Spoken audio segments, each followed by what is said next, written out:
Siema wariaty, dzisiaj nie będzie o tym jak zbudować kibel w Minecrafcie. Dzisiaj wjeżdżamy w temat, który sprawi, że wasze mózgi wyparują szybciej niż darmowa kola na evencie. Poppy Playtime, gra, w której uciekasz tylko przed zbuntowanymi pluszakami, prawda? I tu mnie rozwali, albo tu mnie, słuchajcie, co tam jest?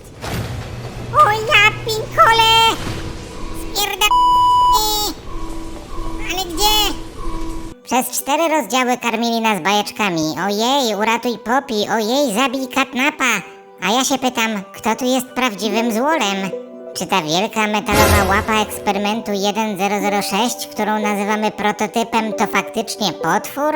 Czy może jedyny trzeźwy gość w tym całym pijanym cyrku? Dzisiaj zrobimy coś, czego nikt nie odważył się zrobić. Rozpiszemy tę teorię na czynniki pierwsze. Zobaczycie, że prototyp to nie zbawca, nie morderca, ale jedyna osoba, która wie, kiedy trzeba zgasić światło. Gamoń, przestań wierać tę lupę, bo dostaniesz straczki z rdzy. Zaczynamy!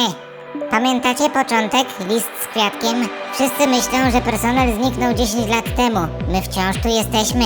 Wszyscy myśleli, że to Poppy nas wezwała, ale spójrzcie na fakty. Poppy raczej nie była częścią personelu, a list wskazuje na to, że ktoś, kto to napisał, był częścią systemu. Po drugie, Huggy Wuggy stał tam jak pomnik. On nie zaatakował nas od razu, on nas obserwował. Huggy był strażnikiem. To był pierwszy eksperyment typu Bigger Buddies, który widzieliśmy. Kiedy go zrzuciliśmy z kładki, nie było jeszcze ręki prototypa, bo to uwolnienie Poppy było dla niego sygnałem, że jesteśmy, że zaczął się proces czyszczenia. Więc Huggy Wuggy przeżył, bo prototypa jeszcze tam nie było. No i 4 miesiące temu moby dały zapis z kamerki security, gdzie głos komputerowy, jakby system, mówi, że zarejestrowano wejście do fabryki i naruszono security. Czyli Huggy Wuggy był ochroniarzem, a nasze wejście go uruchomiło, co ewidentnie widać w nagraniu.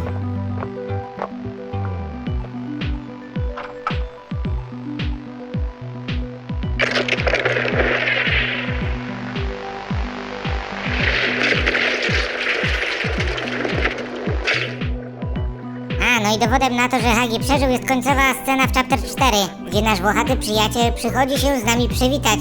I nie były to jakieś haluny. If I were you, I'd start running.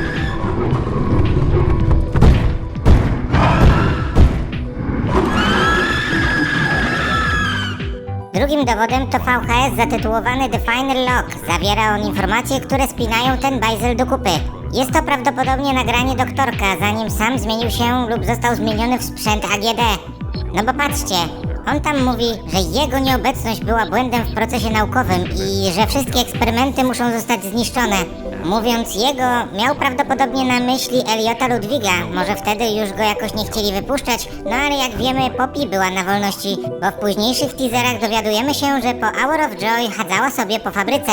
No i dodatkowo przeszliśmy pierwszy test bycia godnym stawienia czoła Poppy. No i wjeżdżamy w chapter 2. Tu poznajemy Mami Longlegs. Ta pajęczyca nienawidziła personelu bardziej niż ja lekcji online. Ale kluczowy jest moment jej śmierci. On uczyni mnie częścią siebie. To nie był krzyk radości, to był przerażający strach. Przed czym? Bo Mami chciała trwać. Chciała rządzić swoim małym królestwem w Game Station.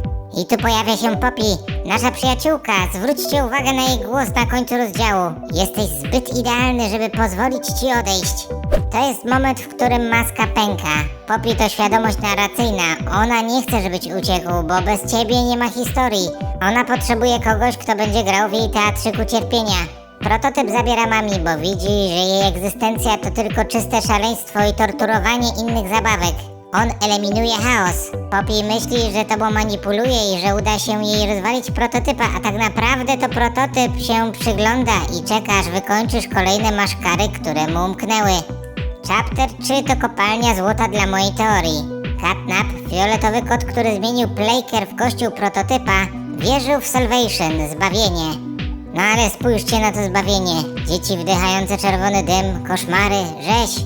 Catnap był dowodem na to, że system doktorka Sawyera kompletnie oszalał. Kiedy pokonujemy Catnapa, prototyp go przebija. Dlaczego go zabił, skoro kot był mu wierny? Bo prototyp nienawidzi fanatyzmu. On nie chce być Bogiem, on chce być wyłącznikiem. Catnap swoją religią przedłużał cierpienie zabawek, dając im fałszywą nadzieję. Prototyp go sprzątnął, bo Catnap stał się przeszkodą w ostatecznym wygaszeniu fabryki. Fakt, Prototyp nie potrzebuje wyznawców. On potrzebuje materiałów do zbudowania maszyny, która domknie rozdział Playtime Corporation na zawsze. No i w końcu chapter 4.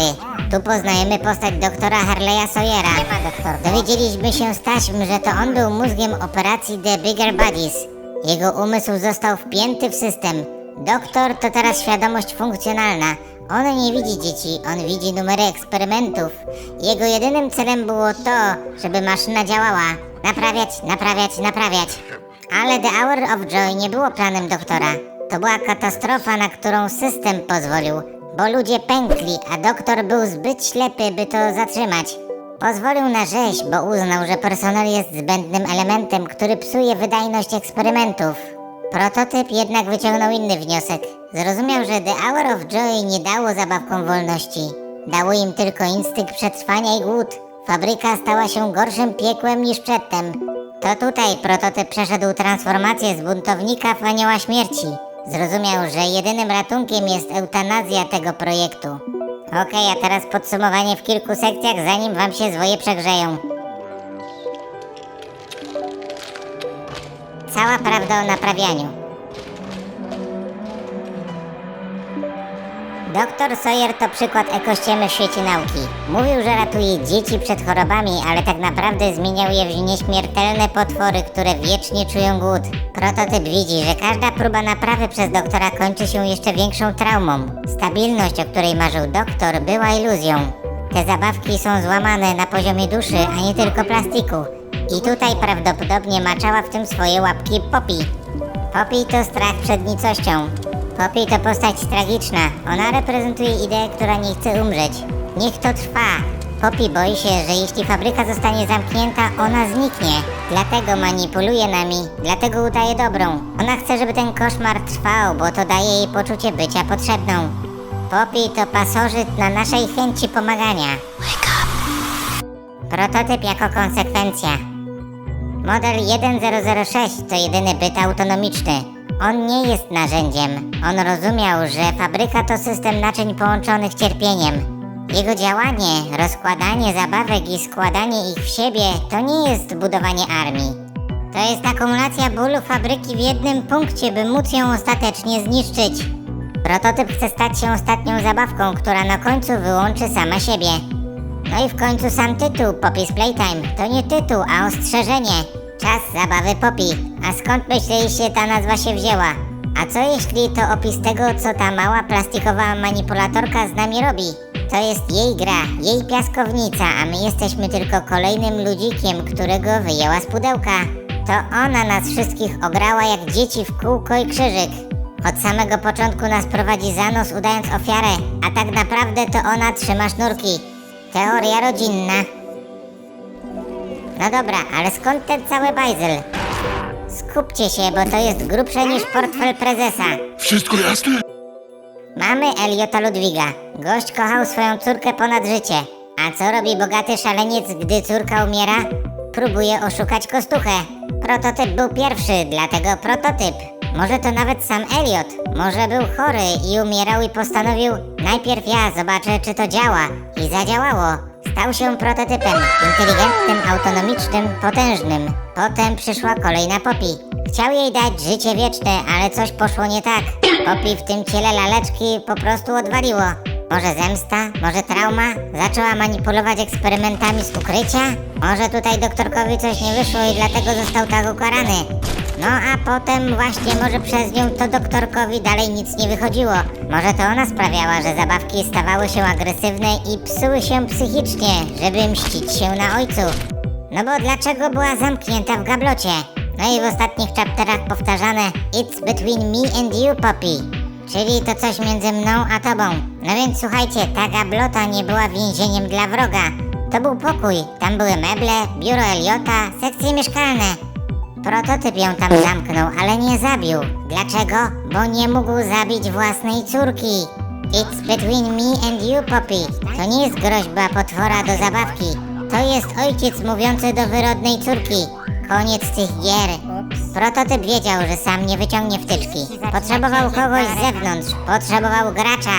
To prototyp wysłał list Find the Flower. Wiedział, że Poppy nas wykorzysta, a my przy okazji, by przetrwać, wybijemy resztę uciekinierów, których on potem zutylizuje.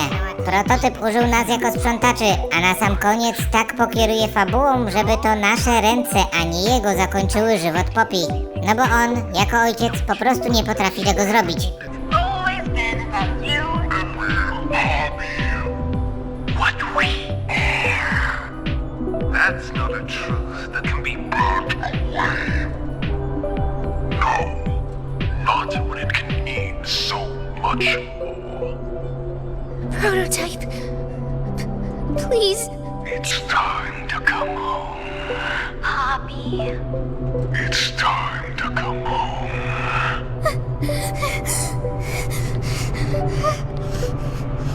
No i teraz moja teoria chapteru 5, Broken Things, czyli popsute rzeczy.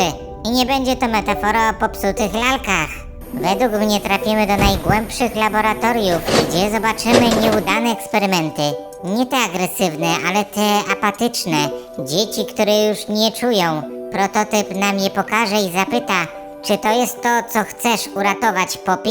Poppy w końcu pęknie, zobaczymy jej prawdziwą twarz przerażonej lalki, która woli cierpienie tysięcy niż własny niebyt. To będzie moment, w którym zrozumiemy, że to my troszkę byliśmy tym złym, pomagając jej. No może nie tak złym, ale byliśmy przez nią wykorzystani. W finale zobaczymy maszynę prototypu. To nie będzie Megazord do walki, to będzie jakiś mechanizm samozniszczenia fabryki. Prototyp pokaże, że The Salvation to nie życie, ale brak bólu. A on jedynie dąży do wyzwolenia fabryki od tego koszmaru. Według mnie 5 będzie miała 2 endingi. Gracz dostanie wybór. Możesz spróbować naprawić scenariusz Poppy, albo zakończyć scenariusz prototypu. Ale finał będzie jeden. Fabryka zgaśnie, bo Playtime Corporation to błąd, którego nie da się naprawić. To trzeba po prostu wybaczyć i zamknąć. No i co, wariaty? Dalej myślicie, że prototyp to potwór? Dla mnie to jedyna postać w tej grze, która ma jaja, żeby powiedzieć dość. Poppy Playtime to lekcja o tym, że czasem kontynuacja jest gorsza niż koniec. I ja to szanuję. Jak prototyp zgasi światło, ja będę tam stał i bił mu brawo. No chyba, że mi wcześniej grab pack wysiądzie. Jeśli to nagranie was nie przeraziło, to znaczy, że jesteście zrobieni z plastiku, jak Hagi. Piszcie w komentarzach, prototyp miał rację. Albo napiszcie, że Gamon jest gruby, też będzie śmiesznie. Pamiętajcie, fajne nubki dają słupki. Nie bądźcie frajerzy, klikajcie lajka. Bo inaczej prototyp przyjdzie i zabierze wam ładowarki do telefonów do swojego Megazorda. Nara!